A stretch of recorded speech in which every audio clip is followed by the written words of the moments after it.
119에 전화하면 정말로 사람이 와요? 이 질문을 처음 들었을 때 대부분의 한국인들은 어리둥절한 표정을 짓습니다. 너무나 당연한 것을 묻는 질문이기 때문입니다. 마치 숨을 쉬면 공기가 들어와요? 라고 묻는 것처럼 이상하게 들립니다. 하지만 이 질문을 진심으로, 떨리는 목소리로, 믿기지 않는다는 표정으로 물어본 사람들이 있습니다. 바로 탈북민들입니다. 평양 출신 탈북민 박성천 씨는 한국에 와서 가장 큰 충격을 받은 것이 무엇이냐는 질문에 잠시 생각하더니 주저없이 답했습니다. 119 구급차요. 누구든 전화하면 진짜로 온다는 게 믿을 수가 없었어요. 처음에는 거짓말인 줄 알았어요. 그의 목소리에는 아직도 그때의 놀라움이 묻어 있었습니다. 2년이 지난 지금도 그 충격이 생생하다는 표정이었습니다. 평양 출신이라는 점이 중요합니다. 평양은 북한의 수도입니다. 북한에서 가장 잘 사는 도시, 특권층이 모여 사는 곳, 외국인들에게 보여주는 쇼윈도우 같은 도시입니다. 그런 평양에서 나고 자란 사람조차 구급차 시스템에 대해 이런 반응을 보인다는 것은 많은 것을 시사합니다. 오늘 이야기할 내용은 우리가 너무나 당연하게 여기는 것, 하지만 어떤 사람들에게는 기적처럼 보이는 것에 관한 것입니다. 바로 대한민국의 119 구급체계, 그리고 그것이 의미하는 것에 대한 이야기입니다. 이것은 단순히 구급차에 관한 이야기가 아닙니다. 이것은 체제에 관한 이야기이고 인간의 존엄에 관한 이야기이며 생명의 가치에 관한 이야기입니다. 북한에도 구급차가 있습니다. 구급차라는 한글 단어도 같고 차량 옆면에 붉은 십자가 마크도 그려져 있습니다. 멀리서 보면 구급차처럼 보입니다. 하지만 같은 이름 뒤에 숨겨진 현실은 천지 차이입니다. 마치 같은 자동차라는 이름을 쓰지만 한쪽은 최신 전기차이고 다른 한쪽은 50년 된 고물 차량인 것처럼 외형은 비슷해도 본질은 완전히 다릅니다. 박성천 씨의 증언에 따르면 북한의 구급차는 출동 자체가 극히 제한적입니다. 북한에도 구급차는 있어요. 병원 주차장에 서 있는 걸 본 적 있어요. 그런데 숨이 넘어갈 때쯤 와요. 아니, 정확히 말하면 일반 인민집에는 아예 불러도 안 와요. 전화해봤자 차량이 없다, 연료가 없다, 지금은 안 된다 이런 답변만 들어요. 당 간부나 중앙당 인물의 집일 경우에만 출동하죠. 그것도 바로 출동하는 게 아니라 상부에 보고하고 허가받고 그런 절차를 거쳐야 해요. 이 말의 의미를 곱씹어 보면 소름이 돋습니다. 가족이 심장마비로 쓰러졌을 때, 자녀가 고열로 경련을 일으킬 때, 노부모가 의식을 잃었을 때 일반 주민들은 구급차를 부를 수조차 없습니다. 정확히 말하면 불러도 오지 않습니다. 당신이 누구냐, 당신의 아버지가 누구냐, 당신이 당에서 어떤 위치에 있느냐에 따라 생명을 구할 기회 자체가 결정되는 것입니다. 생명의 가치가 사회적 지위에 따라 달라지는 사회, 그것이 북한입니다.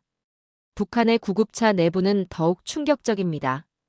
탈북민들의 증언을 종합하면 대부분의 북한 구급차는 오래된 러시아제 벤을 개조한 것입니다. 우아즈라는 구소련 시절 차량을 개조해서 사용하는 경우가 많습니다. 차량 안에는 들것 하나, 낡은 담요 몇 장, 그리고 고무주머니 형태의 낡은 산소기가 전부입니다. 자동심장 충격기는 없습니다. 심전도 모니터도 없습니다. 혈압계조차 제대로 된 게 없는 경우가 많습니다. 응급약품도 없습니다. 생리식염수, 붕대, 소독약 같은 기본적인 것들조차 구비되어 있지 않습니다. 더 놀라운 것은 인력 문제입니다. 대한민국의 구급차에는 반드시 국가 자격을 가진 응급구조사나 간호사가 탑승합니다. 하지만 북한의 구급차에는 응급구조사가 탑승하지 않는 경우가 대부분입니다. 그냥 운전기사 한 명이 차량을 몰고 갈 뿐입니다. 운전기사도 의학 지식이 있는 게 아닙니다. 그저 차를 운전할 줄 아는 사람입니다. 심폐소생술을 할 수 있는 것도 아니고 응급처치를 할 수 있는 것도 아닙니다. 환자를 싣고 병원까지 운전하는 것, 그것이 전부입니다. 더 놀라운 사실은 연료 문제입니다. 북한은 만성적인 에너지 부족 국가입니다. 석유가 귀합니다. 많은 탈북민들이 증언하기를 북한의 병원에는 구급차가 배치되어 있지만 연료가 없어서 움직이지 못하는 경우가 허다하다고 합니다. 구급차가 차고에 그대로 서 있고 환자는 가족들이 등에 업고 병원까지 걸어가는 광경이 일상적이라는 것입니다.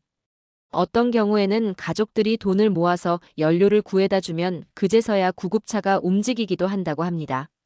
생명을 구하는데 연료값을 먼저 내야 하는 것입니다.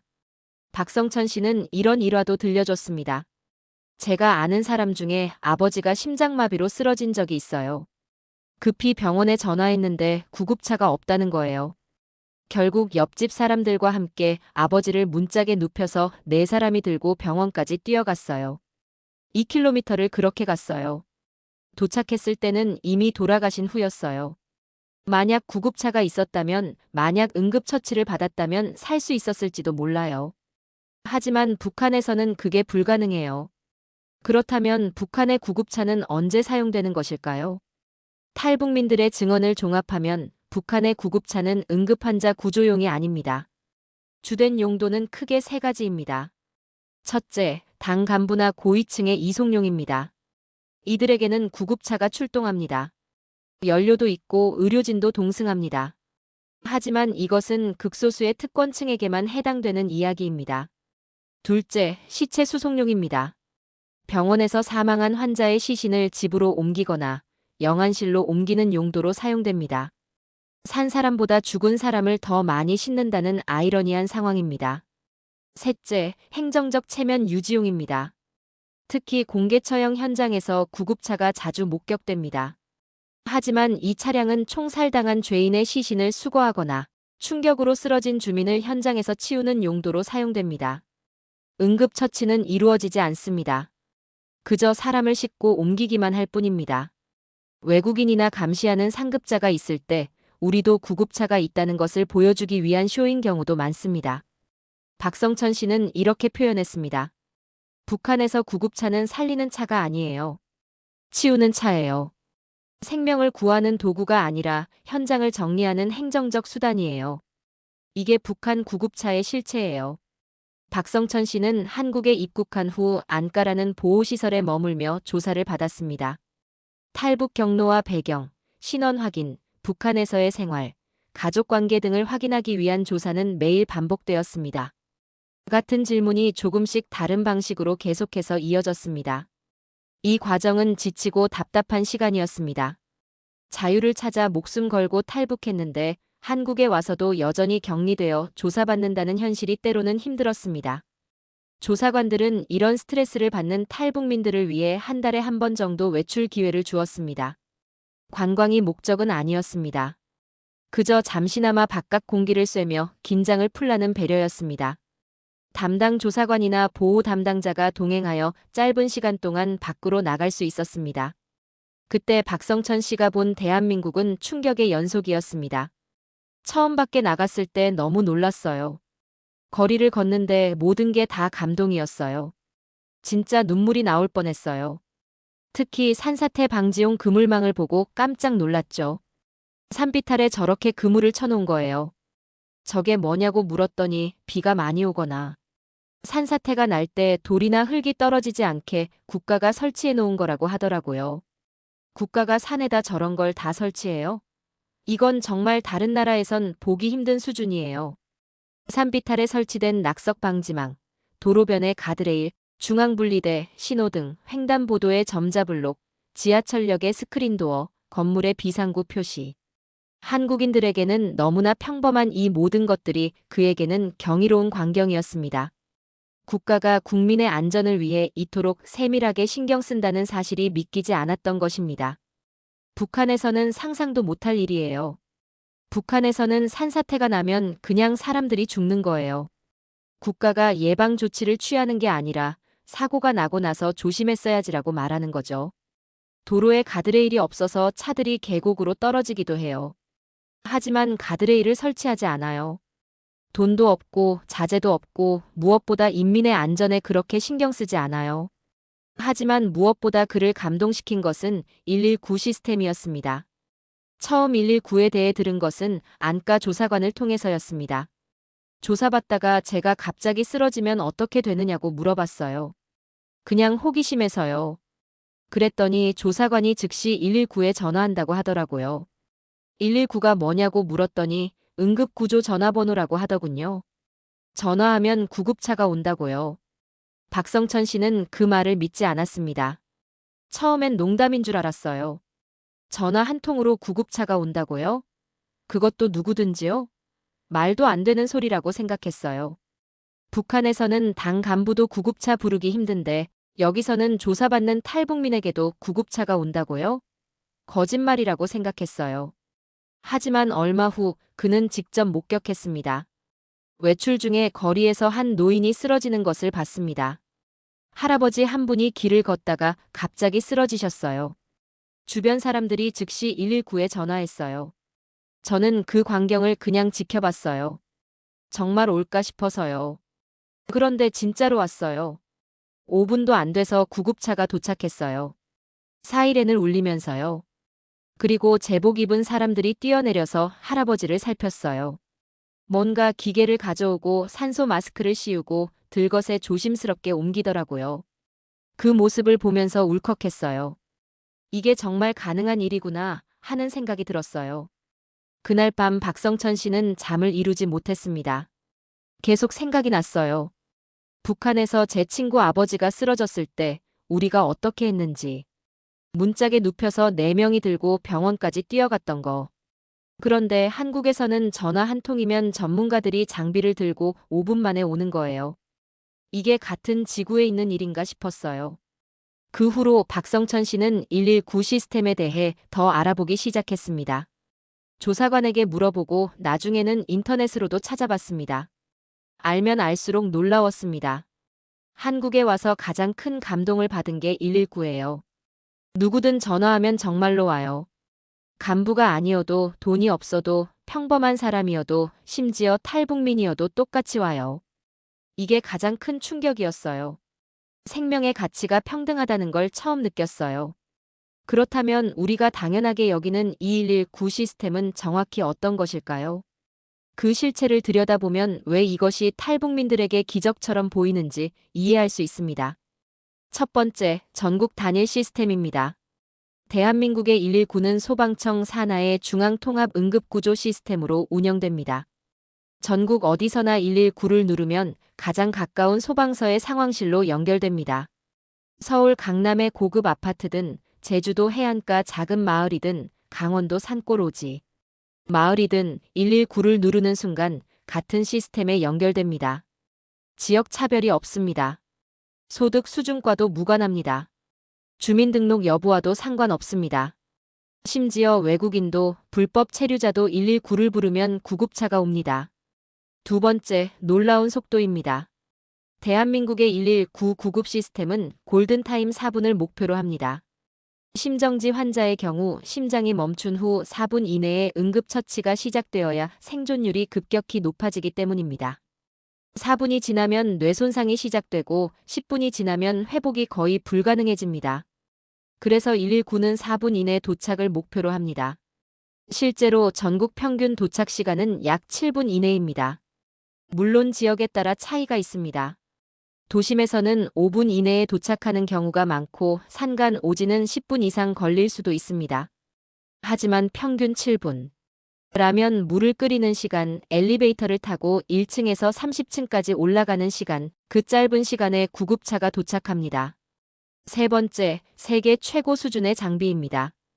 대한민국의 119 구급차 안에는 자동심장 충격기가 있습니다.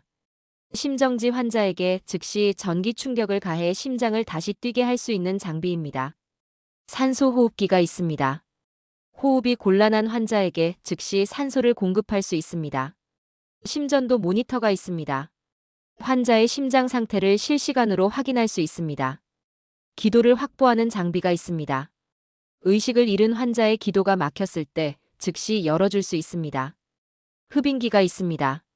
환자의 입안이나 기도에 이물질이 있을 때 제거할 수 있습니다. 각종 응급약품이 구비되어 있습니다. 에피네프린, 아트로핀, 니트로글리세린 등 심장마비, 쇼크, 협심증 등에 사용되는 약품들이 준비되어 있습니다. 붕대, 부목, 지혈대, 소독약, 생리식 염수 등 기본적인 응급처치 도구는 물론이고 척추 고정판, 목 보호대 등 외상 환자를 위한 장비도 갖춰져 있습니다. 구급차는 단순한 이송수단이 아닙니다. 움직이는 응급실입니다. 네 번째, 전문 인력이 탑승합니다. 대한민국의 119 구급차에는 반드시 국가 자격을 가진 응급구조사나 간호사가 탑승합니다. 응급구조사는 1급과 2급으로 나뉘는데 대부분 1급 응급구조사가 탑승합니다. 이들은 3년 이상의 전문 교육을 받았고 수백 시간의 임상 실습을 거쳤으며 국가시험을 통과한 전문가들입니다. 이들은 현장에서 심폐소생술을 실시할 수 있습니다. 자동심장 충격기를 사용할 수 있습니다. 기도를 확보할 수 있습니다. 특정 조건 하에서는 정맥 주사를 놓고 약물을 투여할 수도 있습니다. 환자의 상태를 정확히 판단하고 적절한 응급처치를 시행할 수 있는 전문가들입니다. 다섯 번째, 완전 무상입니다. 119 구급차를 이용하는데 돈이 들지 않습니다. 보험이 없어도 됩니다. 신용카드가 없어도 됩니다. 지갑에 돈이 한 푼도 없어도 됩니다. 노숙자도 실직자도 외국인도 탈북민도 누구나 무료로 이용할 수 있습니다. 생명을 구하는 것은 국가의 기본 의무이고 모든 인간은 그 권리를 가진다는 철학이 깔려 있기 때문입니다. 여섯 번째, 실시간 연동 시스템입니다. 119 상황실과 병원, 그리고 구급대가 실시간으로 연결되어 있습니다. 119에 신고가 들어오면 상황실에서 환자의 증상을 파악합니다. 그리고 그 증상에 가장 적합한 병원을 찾습니다. 뇌졸중 환자는 뇌졸중 전문 병원으로, 심근경색 환자는 심혈관 센터가 있는 병원으로, 중증 외상 환자는 외상센터가 있는 병원으로 이송됩니다. 구급차가 출동하는 동안 병원에는 이미 연락이 갑니다. 10분 후 심근경색 환자 도착 예정이라는 정보가 전달됩니다. 병원의 응급실은 즉시 준비에 들어갑니다. 심장내과 의사가 대기하고 심혈관 중재시술실이 준비되고 간호사들이 배치됩니다. 구급차가 도착하기 전부터 이미 병원은 환자를 받을 준비를 마친 상태입니다. 일곱 번째, 사회적 합의입니다. 거리에서 119 구급차 사이렌이 울리면 모든 차량이 길을 비켜줍니다. 법적 의무이기도 하지만 그보다는 저 차에는 누군가의 소중한 가족이 타고 있다는 사회적 공감이 형성되어 있기 때문입니다. 신호등이 빨간불이어도 119 구급차를 위해 차들이 비켜섭니다. 이것은 제도만으로는 만들 수 없는 오랜 시간에 걸쳐 형성된 문화적 성숙도의 결과물입니다. 이제 두 시스템을 직접 비교해 보겠습니다. 같은 상황을 가정하고 대한민국과 북한에서 어떻게 다르게 전개되는지 살펴보겠습니다.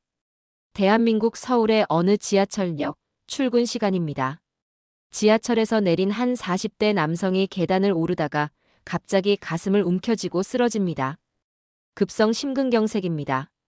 주변 사람들이 즉시 달려듭니다. 한 사람은 119에 전화합니다. 지하철 2호선 강남역 3번 출구에서 사람이 쓰러졌어요. 가슴을 잡고 있어요. 다른 한 사람은 역무실로 뛰어갑니다. 자동심장 충격기 가져와 주세요. 역무원이 자동심장 충격기를 들고 달려옵니다. 주변 사람 중 심폐소생술을 할 줄 아는 사람이 즉시 가슴 압박을 시작합니다. 자동심장 충격기가 도착하고 패드를 환자 가슴에 붙입니다. 기계가 자동으로 심장 리듬을 분석합니다. 전기 충격이 필요합니다. 환자에게서 떨어지세요. 전기 충격이 가해집니다. 환자의 몸이 움찔합니다. 신고 접수 후 5분 119 구급차가 도착합니다. 구급대원들이 장비를 들고 뛰어내립니다. 응급구조사가 환자 상태를 확인합니다. 심근경색 의심 환자입니다. 의식 없음, 호흡 불규칙. 즉시 이송 필요. 산소 마스크를 씌우고 심전도 모니터를 부착하고 정맥 주사를 놓습니다. 환자를 들것에 조심스럽게 옮깁니다. 구급차 안에서 구급대원이 병원과 무전으로 통화합니다. 50대 남성, 심근경색 의심 환자, 5분 후 도착 예정. 병원 응급실에서는 이미 준비를 시작합니다. 심장내과 의사가 대기하고 심혈관 중재시술실이 준비됩니다. 구급차가 병원에 도착합니다. 신고부터 병원 도착까지 15분. 환자는 즉시 시술실로 이송됩니다. 막힌 혈관을 뚫는 시술이 시작됩니다. 2시간 후 시술은 성공적으로 끝납니다. 환자는 중환자실에서 하루를 보내고 일주일 후 퇴원합니다. 한 달 후, 그는 직장에 복귀합니다. 생명을 건진 것입니다. 이제 평양의 어느 거리를 상상해 봅시다. 비슷한 나이의 남성이 길을 걷다가 갑자기 가슴을 움켜쥐고 쓰러집니다. 역시 급성 심근경색입니다. 주변 사람들이 놀라서 모여듭니다. 하지만 누구도 어떻게 해야 할지 모릅니다. 심폐소생술을 배운 사람이 없습니다. 자동심장 충격기도 없습니다. 119 같은 긴급 전화번호도 없습니다. 한 사람이 근처 병원에 전화를 걸어봅니다. 사람이 쓰러졌는데 구급차 보내주실 수 있나요? 병원 직원이 답합니다. 지금 구급차가 없습니다. 혹은 연료가 없어서 운행이 불가능합니다. 혹은 간부님이신가요? 일반 주민은 안 됩니다. 쓰러진 사람의 가족이 연락을 받고 달려옵니다. 아내와 아들이 왔습니다. 주변 사람들과 함께 쓰러진 남편을 들 것도 없이 그냥 들어올립니다. 3명이 남자를 들고 병원을 향해 뛰기 시작합니다. 병원까지 2km입니다. 30분을 걸어서 뛰어서 갑니다. 병원에 도착했을 때 환자의 맥박은 이미 거의 뛰지 않습니다. 의사가 진찰합니다. 하지만 할 수 있는 게 없습니다. 심혈관 중재 시술을 할 장비가 없습니다. 약품도 없습니다. 전기도 자주 끊깁니다. 의사는 고개를 젓습니다. 더 빨리 올 걸 그랬습니다. 하지만 더 빨리 올 방법이 없었습니다. 환자는 사망합니다. 평양이 아닌 지방 도시라면 상황은 더욱 열악합니다. 병원 자체가 제대로 기능하지 않습니다. 의사는 있지만 의료 장비가 없습니다. 약품이 없습니다. 전기가 하루에 몇 시간밖에 들어오지 않아서 수술이 불가능한 경우도 있습니다. X-레이 기계는 있지만 필름이 없어서 사용하지 못합니다. 주사기는 일회용이 아니라 재사용합니다. 소독도 제대로 되지 않습니다. 공개 처형장의 광경은 더욱 적나라합니다. 어느 지방 도시의 운동장, 수천 명의 주민이 강제로 동원되어 공개 처형을 지켜봅니다. 총사령이 집행됩니다. 총소리가 울립니다. 죄인이 쓰러집니다. 군중 속에서 한 여성이 충격으로 기절합니다.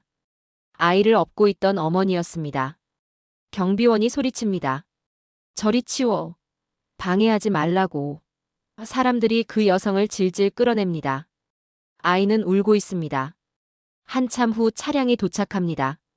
군용 트럭 같은 차량입니다. 구급차라고 불리지만 실상은 그저 낡은 트럭입니다. 들것에 여성을 실어 옮깁니다. 차 안에서 아무런 응급처치도 이루어지지 않습니다. 의료진도 탑승하지 않았습니다. 운전기사만 있습니다. 그저 현장에서 쓰러진 사람을 치우는 것, 현장을 정리하는 것, 그것이 북한 구급차의 역할입니다. 한편 같은 차량이 처형당한 죄인의 시신도 싣습니다. 산 사람과 죽은 사람이 같은 차량에 실립니다. 차량은 병원이 아니라 일단 보안소로 향합니다. 행정적 절차를 처리하기 위해서입니다. 여성이 깨어나면 다행이고 그렇지 않으면 그것으로 끝입니다. 같은 구급차라는 단어를 쓰지만 그 안에 담긴 철학이 완전히 다릅니다. 한쪽은 생명을 구하는 시스템이고 다른 한쪽은 현장을 정리하는 행정 절차입니다. 한쪽은 모든 국민을 위한 것이고 다른 한쪽은 특권층만을 위한 것입니다. 한쪽은 인간의 존엄을 지키는 장치이고 다른 한쪽은 체제를 유지하는 도구입니다. 박성천 씨는 한국 생활 2년 차에 이렇게 말합니다. 한국에서 태어나면 당연하게 느낄 것들이 북한 사람에게는 모두 충격이에요. 한국인의 일상은 북한 사람에게 기적처럼 보입니다. 저는 가끔 한국 사람들에게 말해요. 너무 당연하게 살지 말라고요. 여기가 얼마나 좋은 곳인지 알아야 한다고요. 그는 한국에 와서 재미있는 상상을 한 적이 있다고 합니다. 북한식 체험 투어 사업을 구상했습니다. 땅을 좀 사서 북한식 생활 공간을 재현하고 싶었어요. 북한식 집, 북한식 학교, 북한식 병원을 만들고요. 그리고 참가자들이 하루 동안 그곳에서 생활해보는 거예요. 아침에 일어나면 생활총화 회의를 해요. 서로 비판하고 자아 비판하는 거죠. 배급을 받아요. 옥수수 몇 알, 감자 1개. 그걸로 하루를 버텨야 해요. 병에 걸리면 북한식 병원에 가요. 약이 없어요. 주사기는 재사용해요. 의사는 있지만 할 수 있는 게 없어요. 전기가 끊겨요. 화장실에 물이 안 나와요. 밤에는 깜깜해요. 난방이 안 돼요. 추워요. 배고파요. 이렇게 하루를 보내고 나오는 거예요. 나올 때 참가자들은 울 거예요. 대한민국이 얼마나 좋은 나라인지, 119가 있다는 게 얼마나 감사한 일인지 직접 겪어보면 절실히 느낄 수 있을 거예요. 말로 설명하는 것보다 100배 효과적일 거예요. 물론 이것은 실현되지 않은 구상입니다. 하지만 박성천 씨가 이런 생각을 했다는 것 자체가 의미심장합니다. 그는 한국 사람들이 자신들의 삶이 얼마나 소중한지 깨닫기를 바랐던 것입니다. 우리는 너무 당연하게 살고 있어서 잊고 삽니다. 119에 전화하면 정말로 온다는 것을, 그것도 7분 안에 온다는 것을, 전문 장비와 인력을 갖추고 온다는 것을, 돈이 있든 없든 높은 사람이든 평범한 사람이든 모두 똑같이 대우받는다는 것을. 박성천 씨는 계속 말합니다. 이 모든 것이 사실은 엄청나게 대단한 일이에요. 이것은 하늘에서 뚝 떨어진 게 아니에요. 수많은 사람들의 노력과 희생, 그리고 생명을 최우선으로 여기는 사회적 합의가 만들어낸 결과물이에요. 이게 얼마나 대단한 건지 한국 사람들은 모르는 것 같아요. 당연한 게 아닌데 말이죠. 박성천 씨는 또 다른 중요한 메시지를 전합니다. 이것은 그가 한국에 와서 꼭 하고 싶었던 이야기입니다. 북한 주민들은 본래 착한 사람들입니다. 정말이에요. 체제가 나빠서 그렇게 살아갈 뿐, 본질적으로는 선하고 순수한 사람들이에요. 2,500만 북한 동포들 대부분은 착한 사람이에요. 저를 믿으세요. 그는 이렇게 설명합니다. 북한 사람들을 보면 서로 감시하고 고발하고 경쟁하고 도둑질하고 그런 모습만 보이잖아요. 그래서 한국 사람들이 북한 사람들은 원래 그렇구나 하고 생각해요. 하지만 그게 아니에요. 체제가 그렇게 만드는 거예요. 북한에서는 살기 위해 도둑질 안 해본 사람이 없어요. 배급이 끊긴 지 오래고 시장에서 물건을 사려면 돈이 필요한데 정상적으로 돈을 벌 방법이 없으니까요. 공장에 가도 월급을 안 줘요. 농장에서 일해도 배급이 없어요. 그러니 훔칠 수밖에 없어요. 공장에서 부품을 빼돌려 팔고 농장에서 옥수수를 몰래 가져오고 그렇게 해야 가족이 먹고 살 수 있어요. 박성천 씨는 여기서 중요한 포인트를 짚습니다. 하지만 남한에 온 탈북민 중 도둑질한 사람은 단 한 명도 없어요. 3만 명이 넘는 탈북민이 한국에 와 있는데 범죄율이 일반 한국인보다 낮아요. 이게 뭘 의미하는지 아시겠어요? 체제 때문에 그렇게 살았던 거지 본성이 나쁜 게 아니라는 거죠. 환경이 바뀌면 사람도 바뀌는 거예요. 그는 심지어 김정은의 일화도 들려줍니다. 이건 북한에서 은밀하게 떠도는 이야기인데요. 사실 여부는 확인 못했어요. 하지만 의미가 있는 이야기라서 전해드려요. 김정일이 김정은을 군에 보낼 때 신분을 숨기고 보냈대요. 후계자 수업의 일환으로 일반 병사처럼 군 생활을 해보라고요. 그런데 북한 군대는 식량 사정이 정말 안 좋아요. 병사들이 영양실조 직전이에요. 그런데 갑자기 뚱뚱한 신참이 들어온 거예요. 다들 의아해했죠. 저 녀석은 뭐지? 어떻게 저렇게 살이 쪘지? 분대장이 김정은을 눈여겨봤어요. 그리고 챙겨줬어요.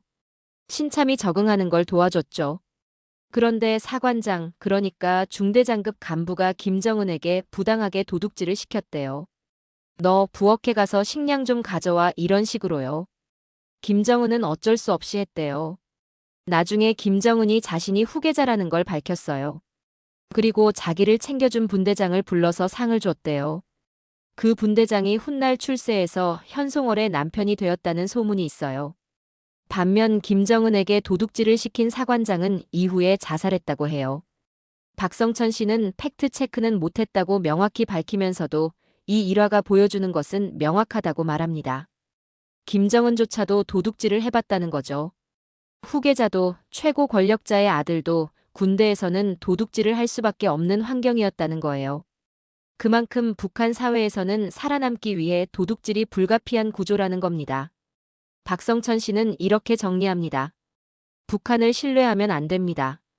북한 체제는 믿으면 안 돼요. 그들은 거짓말하고 약속을 안 지키고 오직 체제 유지만 생각해요. 하지만 북한 사람은 믿어야 합니다. 그들은 체제가 만든 피해자일 뿐이에요. 본래는 착한 사람들이에요. 기회만 주어지면 얼마든지 변할 수 있는 사람들이에요. 박성천 씨는 북한에서 고위층이었습니다. 평양에서 나고 자랐고 당에서 일했고 부하를 거느리고 지시를 내리고 대우받는 위치에 있었습니다. 그러나 한국에서는 평범한 직장인이 되었습니다. 아니, 평범한 직장인보다 못한 위치에서 시작했습니다. 입국 초기 조사관이 그에게 진지하게 조언했습니다.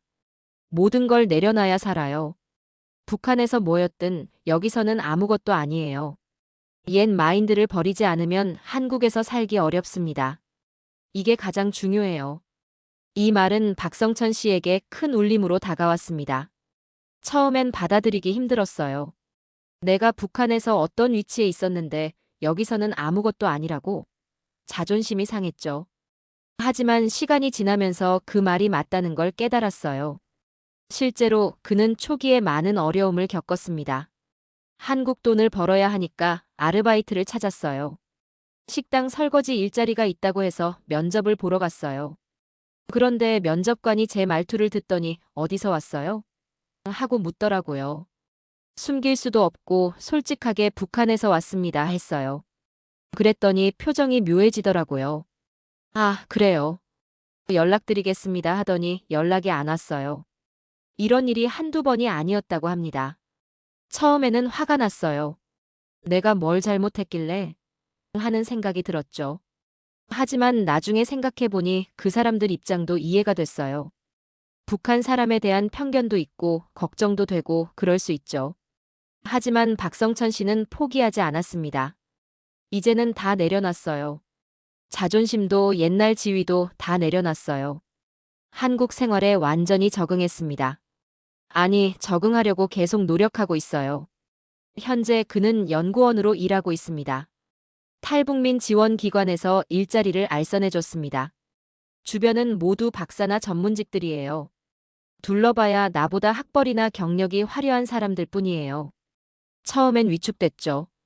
하지만 괜찮아요. 배우면 되니까요. 열심히 배우고 있습니다.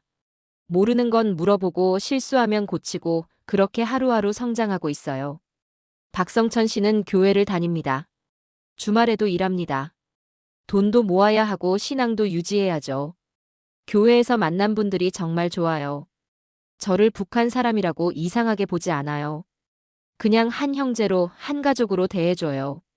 감사하게 살아야 한다고 생각해요. 아직 가족여행 한 번 못 가봤습니다. 2년이 넘었는데 제대로 된 여행을 못 해봤어요. 제주도에 출장 간 적은 있는데 일 때문에 갔다 온 거라 구경은 못 했어요. 언젠가는 가족들이랑 여행 가고 싶어요. 부산도 가보고 싶고 경주도 가보고 싶어요. 하지만 그의 표정은 밝습니다. 불평하는 표정이 아닙니다. 여행은 나중에 해도 돼요. 지금은 일하고 돈 벌고 정착하는 게 중요해요. 그리고 무엇보다 지금 이 순간이 행복해요. 왜냐하면 저는 알거든요. 지금 제가 살고 있는 이곳이 얼마나 좋은 곳인지를. 오늘 밤 집으로 돌아가는 길에 한번 생각해 볼 만한 질문이 있습니다. 만약 지금 이 순간 갑자기 쓰러진다면 어떻게 될까요? 119에 전화하면 정말로 올까요? 7분 안에 올까요? 전문 장비를 갖추고 올까요? 내가 누구든 얼마나 가난하든 똑같이 대우해 줄까요? 병원까지 안전하게 이송해 줄까요?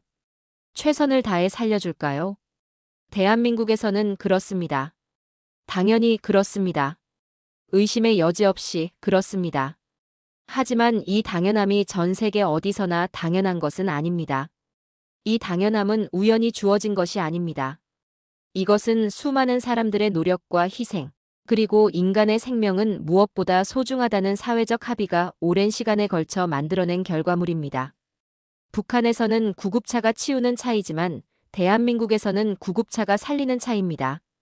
북한에서는 구급차가 특권층만을 위한 것이지만 대한민국에서는 구급차가 모든 국민을 위한 것입니다. 북한에서는 구급차가 체제 유지의 수단이지만 대한민국에서는 구급차가 생명 존중의 상징입니다. 다음에 길에서 119 구급차를 보게 된다면 잠시 멈춰서 생각해 볼 필요가 있습니다. 저 구급차가 달려가는 곳에는 누군가의 가족이 있습니다. 누군가의 소중한 사람이 있습니다. 누군가의 아버지, 어머니, 아들, 딸이 있습니다. 그리고 만약 내 가족이 쓰러진다면 저 구급차가 나를 위해 달려올 것입니다. 7분 안에 전문 장비를 갖추고 최선을 다해 달려올 것입니다. 그게 바로 우리가 살고 있는 나라, 대한민국입니다. 당연한 것이 당연하지 않은 사람들이 있습니다. 당연한 것을 기적이라고 부르는 사람들이 있습니다. 우리는 그 당연함 속에 살고 있습니다. 그리고 그것은 정말로 진심으로 깊이 감사한 일입니다. 박성천 씨는 마지막으로 이렇게 말했습니다. 한국에 와서 배운 게 있어요. 감사하며 사는 거요. 북한에선 원망하며 살았거든요. 매일 불만이었어요. 왜 이렇게 사나, 왜 이렇게 힘드나, 왜 나만 이러나.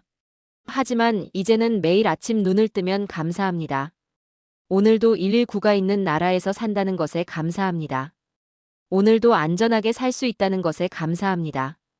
오늘도 자유롭게 숨 쉴 수 있다는 것에 감사합니다. 가끔 한국 사람들한테 물어봐요. 당신은 지금 행복한가요? 하고요. 그러면 대부분 글쎄요, 잘 모르겠어요, 별로요, 이렇게 답해요. 그럴 때마다 안타까워요. 여러분은 행복해야 해요. 여러분은 119가 있는 나라에 살고 있어요. 그것만으로도 충분히 행복한 거예요. 119에 전화하면 정말로 사람이 와요? 네, 당연히 옵니다. 당신을 살리러 옵니다. 7분 안에 옵니다. 최선을 다해 옵니다. 그게 대한민국입니다. 이것이 우리가 사는 나라입니다. 이것이 우리의 일상입니다. 이것이 우리의 당연함입니다. 그리고 그 당연함은 정말로 감사한 일입니다. 오늘은 여기까지입니다. 시청해주셔서 감사합니다. 구독, 좋아요, 알림 설정은 큰 힘이 됩니다.